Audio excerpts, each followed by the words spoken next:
अंगनवाड़ी कर्मी और आशाकर्मी आसला बड़ खबर। आपण मैंने जानिथिबे जे लक्षाधिक अंगनवाड़ी निजर दाबी पूरण करने पई राजधानी रे गर्जन करुथिले, दरमा वृद्धि करने को नहीं गुहारी करुथिले। ताहाकु नहीं कौन बड़ अपडेट आसी आसतु वीडियो माध्यम जानिबा। तेबे हजार हजार अंगनवाड़ी कर्मी दाबी पूरण करने पई आगे आछंती 5T अध्यक्ष VK पांड्यान।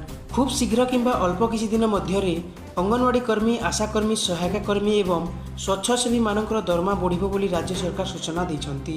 विभिन्न जिला गस्त करने समय 5T अध्यक्ष VK पांड्यान संकेत देइतिले जे आशा और अंगनवाड़ी कर्मी खूब शीघ्र दरमा बढ़िबो। जनवरी मास शेष सुधा किंबा फेब्रुआरी प्रथम सप्ताह दरमा वृद्धि घोषणा कराजिबो बोली राज्य सरकार कहिसंती। जहाकु नै आशा एवं अंगनवाड़ी मध्य खुशीर हस खेली जाइछि।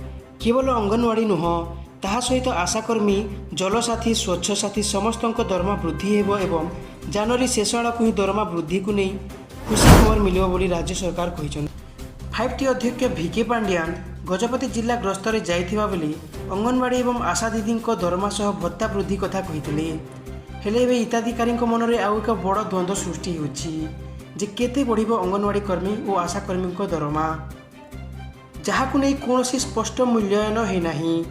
हेले यह हिताधिकारी मध्य बहुत बड़ प्रश्न सृष्टि करुछि। तेबे दरमा 21,000 को वृद्धि हेले अंगनवाड़ी कर्मी संतुष्ट हेबे बोली ऑल ओडिशा अंगनवाड़ी एसोसिएशन मतामत दैछंती। दरमा केते बढ़िबो एहाकु नै सरकारनकर कोनोसी प्रकार स्पष्ट करा जाय नाही। हेले अंगनवाड़ी कर्मी दरमा मासिक 16,500 को वृद्धि हेबो बोली अनुमान करा जाउछि।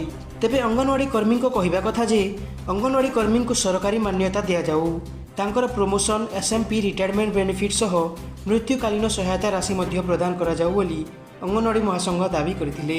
जे पर्यंत सरकारी कर्मचारी घोषणा ही नहीं से पर्यंत सहायिका को मासिक 9,000 टंका एवं अंगनवाड़ी कर्मी को मासिक 18,000 टंका दिया जाऊ बोली दाबी होइतिला एवं अवसरकालीन सहायता राशि 5 लाख टंका दिया जाऊ बोली दाबी होइतिला।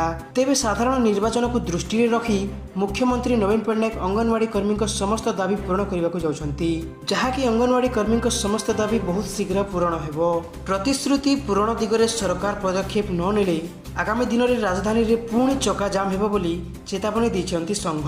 तेबे आशा करूछु आजिर भिडियोटी आपण माननकु बहुत भल लागिथिबो। जदि भिडियो टिके भी आपणक पई इनफॉर्मेटिव हेतिबो ताहेले भिडियो को निश्चय गोटे लाइक करिवे।